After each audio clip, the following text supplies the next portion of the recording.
They say silence has its own language. But that evening, when the sun melted into the crimson sky, the silence carried the sound of an old man's heart, breaking softly. Hank Dawson, the cowboy with silver hair and dust-stained boots, stood by the riverbank, staring at the same place he'd lost everything. He didn't speak much anymore, not since the day his wife, Clara, rode away on that stormy night 20 years ago. Folks said he'd turned to stone since then. But that day he saw her, an Apache woman sitting by the river, whispering to the wind as if she was talking to the spirits of the land. And from that moment, Hank's quiet world began to stir again. Her name was Naya, a woman of grace, strength, and silence. She lived by the edge of the ranch lands, where the Apache reservation faded into the cowboy country. Folks didn't mingle much between those two worlds, not anymore.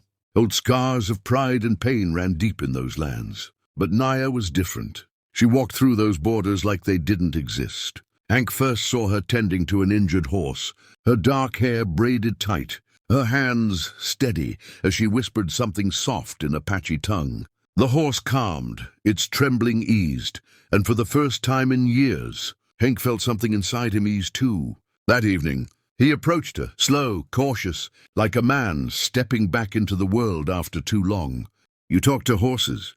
he asked, his voice gravelly from years of silence. She smiled faintly. "No," she said softly. "I listen to them." That answer, it stuck with him, like a thorn in his heart, but a sweet one, reminding him he was still alive enough to feel something. Days passed. The woman came again and again to the same riverbank. Sometimes she sang in a language Hank didn't understand. Sometimes she just sat with her eyes closed, feeling the wind. Hank started bringing his horse there too, said it was to give it a drink. But deep down, he knew he came to hear her voice. One evening, as the sun dipped low, he finally spoke. "Do you ever wonder," he said, "why some folks keep living even when there's nothing left to live for?" She looked at him, her eyes deep like the canyon shadows. "There is always something left," she said. "Sometimes we just forget where to look." He chuckled bitterly. "I looked everywhere, Miss Naya. Didn't find nothing but dust and old memories." She smiled again. "Then maybe you looked with your eyes, cowboy, not your heart." Those words, simple, quiet, struck him harder than any bullet could have. Over the next weeks, the two strangers became silent friends. They didn't talk much, but when they did, it was never about the weather or the cattle. It was about loss, about the ghosts that never leave a man alone. Hank told her about Clara, his wife who'd left, saying she couldn't live in the shadow of his silence anymore. Naya listened like no one ever had. "You still love her?" she said one evening. "I don't even know if she's alive," he replied. "Then love her in peace," she said. "That's what the spirits teach. Love is not about keeping. It's about remembering without pain." That night, Hank couldn't sleep. Her words echoed in his chest like a soft thunder. He'd lived his whole life holding on to pain, maybe because pain was all he had left. But now, this Apache woman was teaching him something his own world had forgotten: how to let go without losing what mattered. One morning, Hank rode to her side of the valley. The reservation kids were playing, and Naya was teaching them to braid ropes and talk gently to the horses. She saw Hank and smiled. "You came far, cowboy." "Guess I did," he said, tipping his hat. "Wasn't easy crossing that line." She looked toward the horizon. "Lines are made by men, not by hearts." He helped her mend a fence that day. They worked in silence, the wind carrying the sound of old wood and new laughter. And in that silence, Hank felt something return, something soft, something he thought was gone forever: respect. Later that evening, Naya sat by the river, holding a small pouch of red sand. "What's that?" Hank asked. "This sand," she said, "comes from my tribe's sacred canyon. We give it to those who need healing, not of the body but of the spirit." She poured a little into his hand. "When you feel lost, hold it," she whispered.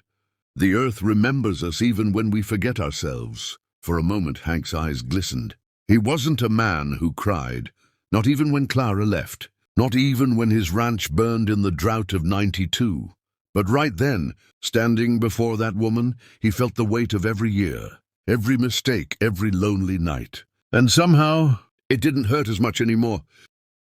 As the moon rose, Naya spoke again. My people say every soul carries two winds, one of sorrow, one of peace. The one that grows stronger depends on which you feed.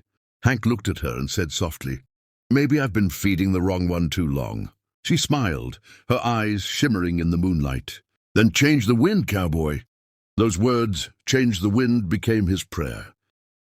In the days that followed, Hank began to change. He started talking again, to his ranch hands, to his neighbors. He fixed the old barn, cleaned his wife's old rocking chair, and even began teaching young boys how to ride. Folks were surprised. They said the old cowboy had found new life, but only Hank knew it wasn't new life. It was an old soul reborn by an Apache woman's words. Every evening he'd ride to the river. Sometimes she was there, sometimes not. But even when she wasn't, her words lived in the wind. And when the sun set over the dusty hills, Hank would whisper softly, Change the wind.